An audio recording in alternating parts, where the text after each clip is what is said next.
Good morning from sunny Australia.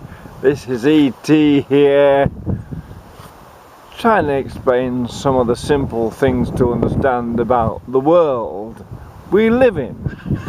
You see, in Australia it's a very strange place. It's a very beautiful place, very easy to live in.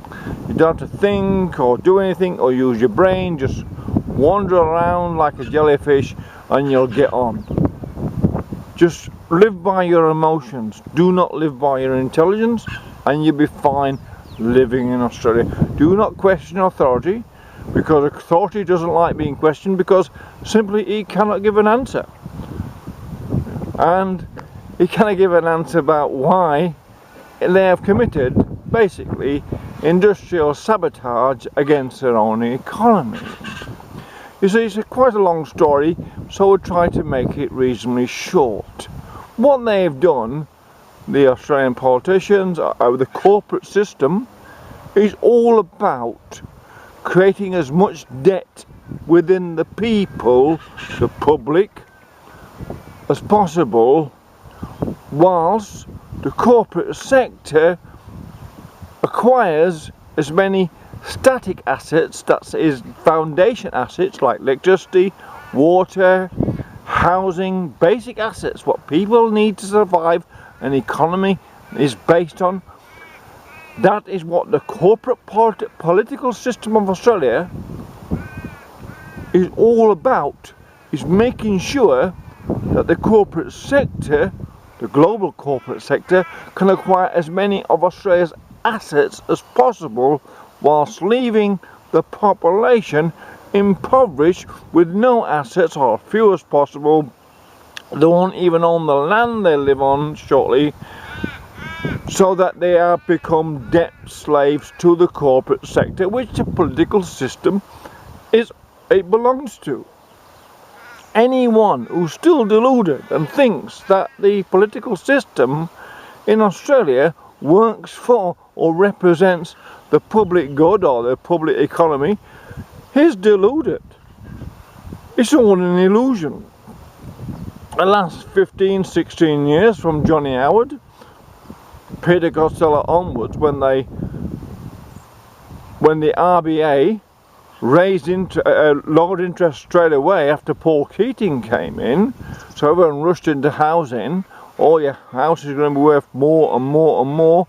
So now houses are worth millions of dollars, and people will bust their guts and live in traffic jams forever and ever just to pay what, more and more toll roads, when the intelligent approach would be to try to spread out the work, to spread the wealth a bit better, not in a socialist fashion, but to ease the congestion on the roads and make life easier for people.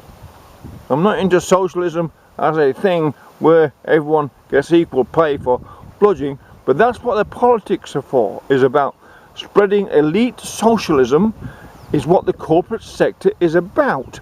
Spreading the wealth, the assets from the people, electricity, water, housing, is then acquired by the corporate sector, so the wealth of the people is spread amongst the corporate sector, leaving the people more and more impoverished over time, as the people cannot compete because the wages are not rising enough to keep up with the negative inflation caused by what is a bad math system that is basically robbing them of time to catch up with enough money or finance to keep up with the inflation, so they can get in on the housing market and get beyond just living a life of tedium where you go back and forwards to work every day just to pay your taxes and all your costs and charges to keep the government and corporate sector happy.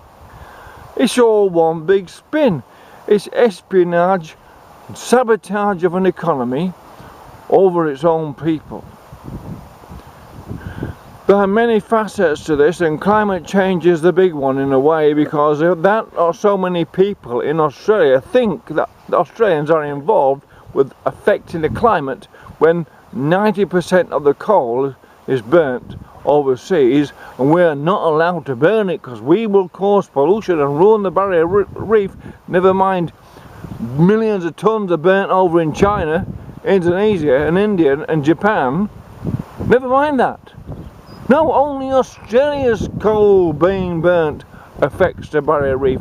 How amazing is that? Who worked the geography of that out?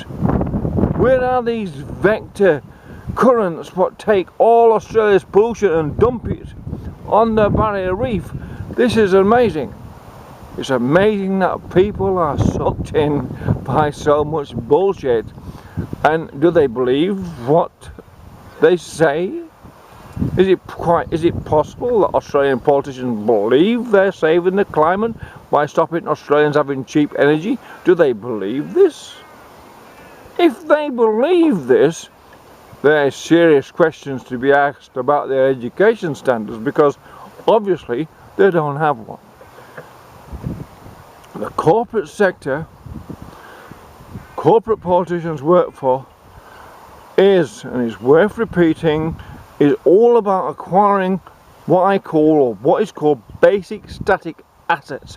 That is the basic capital, electricity, water, housing, which if you have in a secure platform, formula or equation that makes sure that that wealth is built up over the time, that if you keep the price and costs of housing for low-cost workers, electricity should be low cost for workers and businesses, so therefore you can keep people employed and keep the economy ticking. But the Australian politicians have gone exactly opposite to what should have been done in basic common sense when it comes to running a country's economy. It was just as easy to reduce electricity prices and reduce emissions. It's just as easy. You can just create, there was no rush, and all you have to do is work out the equations and formulas, which is easy to do. There are books, plenty of books that explain how you reduce electricity prices over time, and you can reduce emissions if that's your game as well. That they did not, and dare not admit what the massive mistake they've made with the economy is something that deeply questions the ethics and morality of the politicians that say they represent the people, but in fact only represent them, the party and the corporate sector. Malcolm Turnbull wants to give tax cuts to his mates in the corporate sector who are already getting subsidised by the distribution system, and they will not be employing more people in a time when robots and computers are reducing the need for human resources, and especially at a time when electricity prices are so high, it's curtailing investment in Australia anyway. There's something seriously wrong here, that there cannot be an open public discussion about what's really going on without a cascade of abuse from people who are really actually against freedom of speech, because that's what it's all about. The level of freedom of speech, which is all about emotions in Australia now, it's never about the practical analysis of anything. The level of freedom of speech denotes how advanced that civilization is, and right now it's regressing. Politicians are regressing the civilization of Australia through education, the way it's attacking electricity prices, the way it's doing housing, the way it's doing water, the way it's doing everything. Where there should be an abundance in a country of this size, they're creating a scarcity.